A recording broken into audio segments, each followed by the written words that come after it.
পাকিস্তানের উপর আরোপিত সব সম্পর্কে নিষেধাজ্ঞা তুলে নিয়েছে ঢাকা বিশ্ববিদ্যালয়।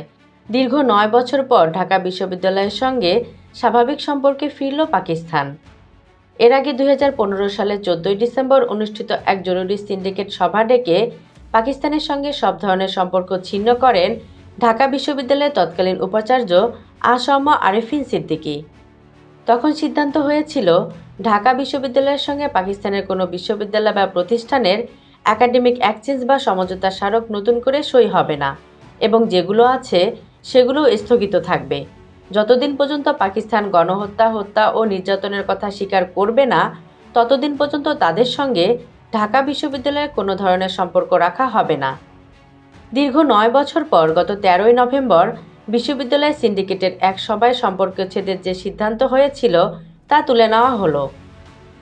তবে ১৮ই নভেম্বর সোমবার বিষয়টি গণমাধ্যমকে নিশ্চিত করেছেন ঢাকা বিশ্ববিদ্যালয়ের উপাচার্য অধ্যাপক সাইমা হক বিদিশা।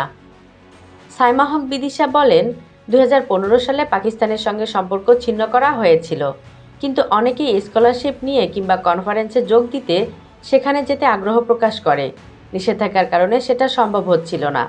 আমরা যেহেতু একটি একাডেমিক প্রতিষ্ঠান, সব দেশের সাথে আমাদের স্বাভাবিক সম্পর্ক আছে, সেটা বিবেচনা করেই আমরা সবাই আলোচনা করে তাদের সাথে সম্পর্ক স্বাভাবিক করার সিদ্ধান্ত নিয়েছি।